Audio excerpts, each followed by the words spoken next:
بسم الله الرحمن الرحیم. ګرانو زده کوونکو، هیله ده چې روغ جوړ او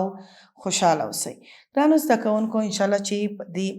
رخصتیانو نه تاسو ډیره ښه ګټه اخیستې او خپلې تیرې زده کړې وي. ګرانو زده کوونکو، بیا هم زه ذاکره بارکزی د لومړي ټولګي ریاضي مضمون سره د 19مې پاڼې موضوع د مساوي لږ او زیاتو پیژندنه سره ستاسو په خدمت کې. ګرانو زده کوونکو، څنګه چې منګه خپل په 19مه پاڼه کې که انشاءالله ستاسو په یاد وي چې منګه څه پکې لوستي وو، لږ ډیر او د مساوي چې شی توپیرونه او پیژندنه هم پکې کوله. اوس نن بیا هم تاسو ته د مساویو د ډیرو او د کمو ښه پیژندنې دپاره بیا چې دی همدغه موضوع تکرارو او څه کو، خپله حسابي او خپل شمیر په نوي شیانو باندې، په نوي وسایلو باندې چې کو، څو چې تاسو پوه شئ چې یوازې تاسو نه په ګوتو، نه په لوبیا په دانو، نه په قلمونو کتابچو، بلکې په هر شی چې تاسو ګورئ هغې باندې تاسو چې کولی شئ خپل شمیرل شروع کولی شئ. ګرانو زده کوونکو، څنګه چې تاسو دلته ګورئ ما سره بعضې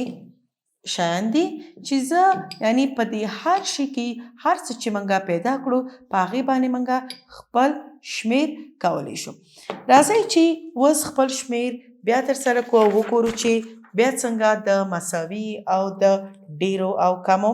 توپیر کولی شو. ګرانو زده کوونکو، که دلته منګه دا شکلونه چې تاسو ګورئ، که دلته 15 دانې دینه کېدم او 15 دانې دینه،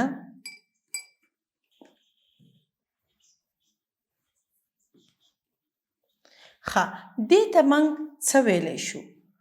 دا کم دي، زیات دي یا چې دي یو برابر دي؟ څه رقم دي؟ دا که موږ وشمیرو لکه 1 2 3 4 5، دلته هم 1 2 3 4 5، دلته دا دواړه چې دي یو برابر دي. خو ګرانو زده کوونکو، یوازې موږ کم او زیات یعنی په داسې نه دی چې دوه مختلفه شیونه ولرو. که یوازې موږ سره همدای دې سره کولی شو چې کم او زیات وپیژنو. لکه دلته څو دانې دي او دلته موږ څو دانې لرو، دلته څو دي او دلته څو دي. هم په دې کولی شو وشمیرو، هم په مختلفو. لکه مخکې موږ د لوبیا دانې او د نخودو دانې بیلې بیلې وشمیرلې. که یعنی یوازې موږ لوبیا ولرو، داسې نه دی چې تاسو باید دوه مختلفه شیونه پیدا کړئ چې ښه دا خو اوس لوبیا شوه او دا نخود شو. اوس که نخود نه لرو موږ شمیرل نشو کولی. نه، هر شي چې تاسو په یو رقم شیونو باندې شمیرل کولی شئ، که دوه مختلفه می تاسو کولی شئ، که یو غټي او یو وړوکی یعنی اندازې که مختلفې، صرف موږ ته دلته موږ چې شمیرو د هغې تعداد چې څو دانې دي. یعنی که دا یو شی که مختلفه شی نه موږ ته فرق نه کوي. ښه دلته اوس که موږ 6 دانې دا شکلونه لرو، دا تاسو ګورئ 1 2 3 4 5 6 او دلته موږ په دې تعداد لرل. که 6 دې موږ بیل کو، دلته باید پوه شو چې کم ډیر دی او کم کم او څو دانې پاتې کېږي. 1 2 3 4 5 6. ښه 6 دلته او 6 دلته، دلته 3 نورم اضافي پاتې دي. دا په دې معنی ده چې زمونږ چپ ډډې ته چې دا اشکالو دا ډیر دي نسبت ښي طرف ته. اوس که موږ یوازې په دې باندې شمیرل وکړو، په دې ډکو باندې، دا ډکې خو به تاسو لیدلي. تاسو داسې نه دي چې کور کې هر یو شی خراب کړئ یا هر یو شي کې لاس وهئ، خو نه، ډېر ښه په منظمه توګه کله چې وشمیرل بیرته یې کولی شئ چې په خپل قطۍ کې کېدی. ښه دلته که 2 2 بیل کو، 2 2، دلته بیا هم 2، دلته 2 او دلته 1 دانه کېدو. ښه ګرانو زده کوونکو، اوس کم ډیر دی دې کې، کم دی. که تاسو دلته وشمیرئ 1 2 3 4 په دې څلورو برخو کې ټول 2 دانې دي ټول یو برابر دي یوازینی چې یو ډکی یوازې دی هغه کوم یو دی دا دی چې دلته یو لرو نور ټولو کې 2 دي ښه اوس پوه شو چې دا کم دی او دا نور ټول چې دي مساوي دي که دا 2 منګه دې سره راوړو داسې اوس تاسو ماته ووایئ چې کم پکې ډیر دي کم دي دا ډیر دي ځکه دا نور ټول 2 دي یو دا پکې څو دانې دي 3 دانې که همدغه شان دا 2 زه اوس دې سره یو ځای کړم په دې شکل باندې که دا 2 زه دې سره یو ځای کړم اوس تاسو ماته ووایئ چې کم ډیر او کم دي راځئ چې دا سره یو ځای وشمیرو 1 2 3 دلته 1 2 3 4 دلته 4 دي دلته 3 دي ښه تاسو اوس ښه پوه شوئ چې دلته 4 دلته 3 یعنی چې کم ډیر دي ښي طرف ته ډکي ډیر دي آفرین ښه اوس په دې د دې په حساب هم پوه شوئ که دې نه اوس موږ یو دانه کم کو یعنی په یو رقم شیانو باندې تاسو څو رقمه حساب کولی شئ څو رقمه مثلا هغې کې کم زیات د مساوي توپیرونه که یو نه کم کوي بلکې اضافه کوي تاسو ښه پوهیږئ چې کم ډیر او کم دي ښه ګرانو اوس که موږ دلته دا وشمیرو دې کې فکر وکړو چې دې کې کم یو ډیر دی او کم یو کم ګورو چې 3 دې خواته لرو 3 هم دې خواته ښه دا 2 اوس څه شي دي دا 2 مساوي دي آفرین ځکه 3 دلته 3 دلته خو کم پکې کم یو دی دا یو دی ځکه دا 2 دي مساوي څه معنا یعنی چې یو برابر که 3 دلته 3 هلته ښه ګرانو اوس راځئ چې په بعضې قلمونو باندې خپل شمیر شروع کړو هم تاسو دا شمیر کولی شئ چې مختلفو قلمونو سره شمیر وکړئ یا هم په یو رقم باندې راځئ چې اوس په یو رقم باندې د خپل شمیر پوره کړو بیا چې کو 2 رقمه قلمونه راخلو چې موږ صرف هدف چې دی د شمیرلو دی دا که یو رقمي او که فرق لري هغه هیڅ معنا نه لري ښه دلته که اوس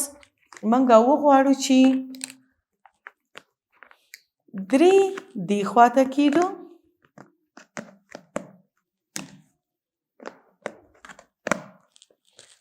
او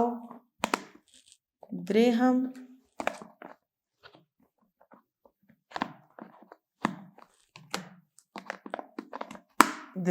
دې خواته ښه